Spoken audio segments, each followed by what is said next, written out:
follow him to Wales after all. Was it a practical decision as he'd claimed? Concern that her wardrobe would be lost in transit?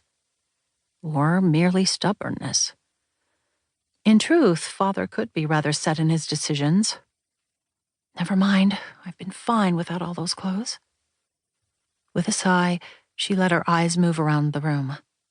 Father had written that, for the time being, Lillian should remain in the master bedroom.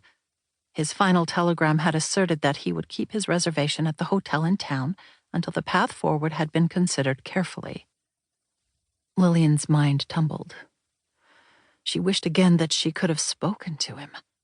It seemed that Father was reluctant to place a telephone call even now that he was back in Canada. Well, I know him. I'm sure he wants to wait to discuss all the changes in person. He wouldn't want to risk an upsetting conversation when he's still so many miles away. He means it as a kindness. But it's been so hard to wait. There was a commotion in the foyer below, a last quick twist of her auburn hair, a couple of pins, and Lillian was ready to join the rest for supper.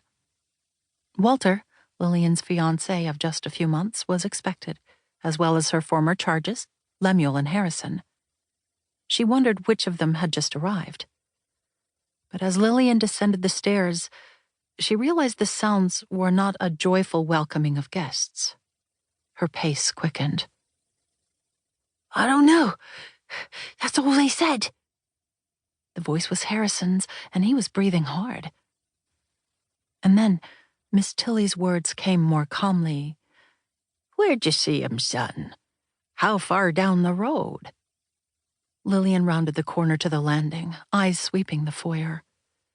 Grace was already throwing a coat around her shoulders, and Ben and Walter were pushing their feet into boots.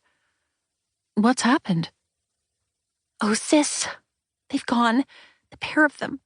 It seems they've run away." Instantly, Lillian knew without asking which of the children in their care would attempt such a desperate act. It would be Freddie and the new girl. "They went together?" Yes, Grace answered. "Stay here. We'll get the car started and search for them." She paused at the door, turning back to instruct. "Pray for us, please. Pray for them. It's so dark out with the storm moving in. It'll take an act of God to find them tonight." Silence fell as the door closed. For the first time, Lillian noticed the other youngsters crowded together in the parlor doorway. "Come along, Janie. Boys?" She drew them forward with gentle hands.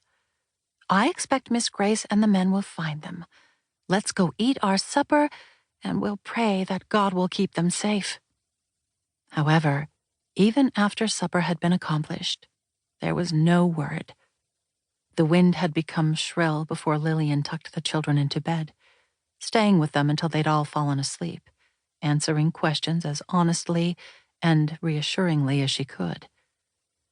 As she pulled the last door shut behind her, she whispered a word of prayer for their tender hearts. Then she returned to the kitchen, where Miss Tilly was seated at the table, hands folded and pressed against her forehead. Her eyes opened when Lillian took the chair beside her. Lillian found herself articulating aloud the one question that could not be stilled inside of her. "Why, Miss Tilly? Why do these dreadful things keep happening?" Two work-worn hands moved to cover her own, squeezing tightly. "Why do we have to go through them things in the past, dear? I guess 'cause now we know what we learnt then. If we hadn't learnt it, we wouldn't be set for this. God leads us forward one step at a time, readying and growing us for what comes next." Grace arrived at the kitchen door. Slipping her drenched coat off her shoulders, she let it fall across the washstand. Lillian rushed to fetch a towel. She glanced at the pendant watch on a chain around her neck. It was past midnight already. "No luck at all?" "No. And worse yet, we haven't even found any sign of Lemuel." Lillian shook her head in disbelief.